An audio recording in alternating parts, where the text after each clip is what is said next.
आज हम एक बेसिक टॉपिक पे बात करने वाले कि अगर हम शिप पे हैं, ठीक है, हमारी जॉब भी लग गई और फिर उसके बाद मुझे शिप 9 महीने मेरा कॉन्ट्रैक्ट ख़त्म हो, तो उसके बाद भी जो 3 महीना बैठना पड़ता है, 4 महीना घर पे, तो उसकी क्या सैलरी हमको मिलती है क्या?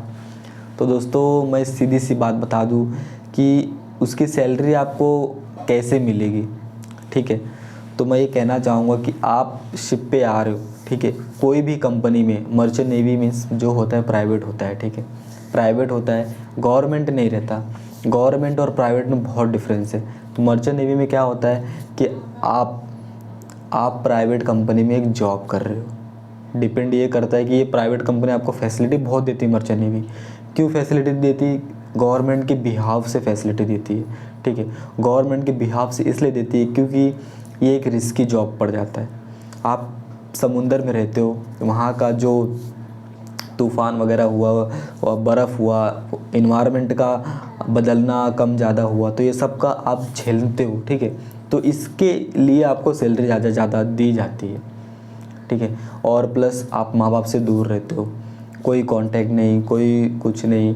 और इंटरनेट की सुविधा अब तो हो रही है, पहले नहीं थी, अब तो इंटरनेट की सुविधा हो रही है, तो उससे क्या बंदा बोरिंग नहीं हो पाता और उसका मन एकदम अच्छे से लगा रहता है, ठीक है। तो आप अगर जॉब करते हो, 9 महीना आपका कॉन्ट्रैक्ट हुआ, कोई भी हो, तो ऐसा नहीं कहना चाहूँगा कि आपको सैलरी देगी कंपनी, नहीं देगी।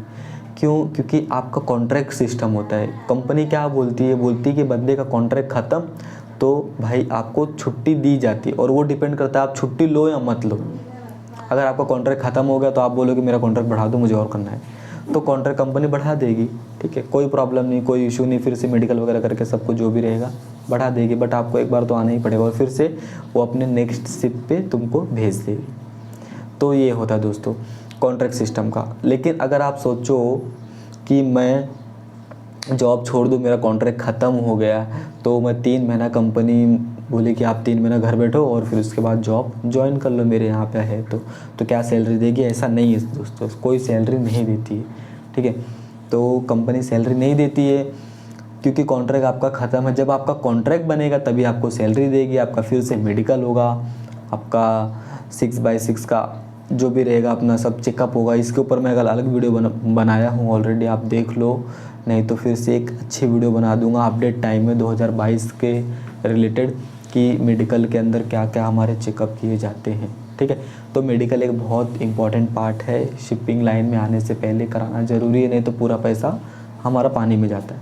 तो दोस्तों फिर ये हो गया कि हम आए, ठीक है, और हमारी सैलरी नहीं मिलेगी।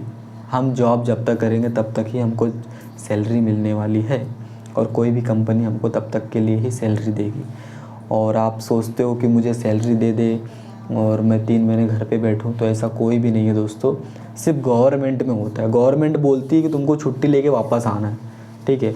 उसके बाद फिर क्योंकि उनको उधर ही वापस आना है, कोई अलग यहाँ वहाँ नहीं भेजना। गवर्नमेंट एक बेसिक उनका एक स्ट्रक्चर रहता है, तो वो अलग चीज़ है, और प्राइवेट अलग है।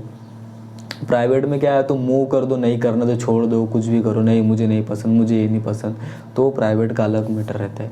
लेकिन प्राइवेट के ऊपर काम करने वाली गवर्नमेंट होती है, ठीक है। तो गवर्नमेंट का भी कुछ रूल होता है प्राइवेट के ऊपर, वो फॉलो करना पड़ता है हर मर्चेंट नेवी को। तो दोस्तों यही है सिंपल सा कि आपको अगर आप सैलरी नहीं अगर आप जॉब पे हो, कॉन्ट्रैक्ट ख़त्म हुआ तो सैलरी नहीं मिलेगी, जो बात साफ है।